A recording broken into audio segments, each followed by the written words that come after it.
Yeah, now Arizona, just to clarify, Elenin and Nibiru are in two different locations of outer space coming from different directions, correct? No, they're all coming out of Leo. Oh, they are. Okay. That was they're coming out of Leo. That was my confusion. And you are saying that we will see them in the southern hemisphere first, so our Australian, New Zealand friends really should be on alert now? I've been told that the astronomers in Australia and New Zealand both can already see them, and that's where these coordinates came from, was Australia. Okay, that's good stuff. And they're seeing them in the sky right now. Yeah. Nibiru is a little further back, from what I understand, than Elenin. You'll see Elenin first, and then when you look a little harder, you'll see Nibiru. It's right behind it. They're not very far apart. Now, have you done any conversations with Francis, the Perfect Minds? He's in chat now, I believe. Have you seen any of his stuff, Arizona, from YouTube? No, I haven't.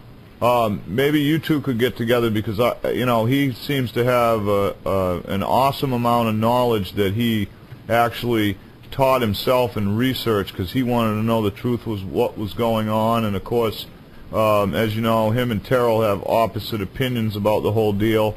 Me not being a space guy, I kind of got to take in everybody's input, connect the dots, and hope for the best type of thing. Because as far as me grabbing a telescope and going outside, again, master of many things, not master of all things. I'd be better off to beat the star over the head with the telescope. It'd be as effective. Listen, don't feel bad about that. Let me tell you something.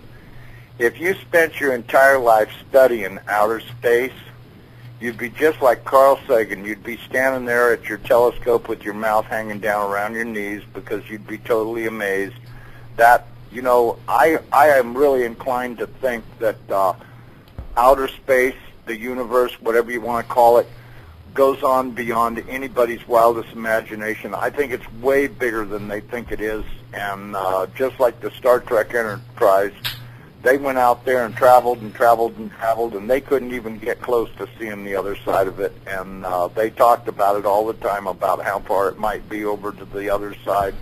But I don't think it has another side. I think it's just, I think space is enormous, and it's filled with tons of galaxies and solar systems like the one we have. I think there's probably just trillions of them out there beyond anybody's ability to count them all. And so if you're not up on space, well, don't feel bad, because that includes about 99.9% of the planet. Yeah, well, it was one of those things, I think, to be effective in this kind of stuff. You have to, sorry, folks, that was my sounds from Chad. I'll shut off now. If you're going to be effective in any of this stuff, you have to have an interest in your heart, and space just never was an interest of mine, because I saw that we weren't taking care of the Earth we were provided. We have no business doing anything out in space until we handle what's here. That's my take. Obviously, space is important to how we live here, but just quickly, we also have area code 425 that's just joined us. Welcome, 425. You're live on Revolution Radio. Yes, Arizona. This is Hijacker. Listen, this is great stuff.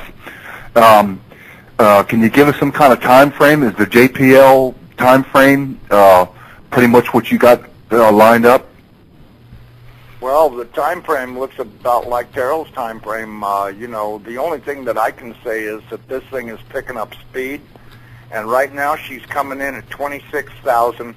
And you can just about bet your Chicago money that she'll pick up a lot more speed than that now, because she's within sight now. And that being the case, as she approaches our sun, the magnetic attractions will bring it in even faster. So, this thing could be doing 50, 60, 70,000 miles an hour when it goes out over the top of our sun. So, I'm afraid right at this point in time we'd be guessing if we tried to give a arrival time. But, just clocking it at the speed that NASA and everybody's been clocking it at, they're guessing, late September, October, November. But that could change. It could, if this thing picks up speed, of course, that means earlier. The more speed it picks up, the sooner it'll get here. Because NASA and nobody that I've talked to has indicated that they have allowed for the increase in speed as it approaches on their timetables. So I would say that it's pretty much anybody's guess as to when this thing will arrive. But, you know, I would certainly be expecting it to show up here pretty soon. You know, I mean, we're in August right now, and the earthquakes are really starting to pick up seriously.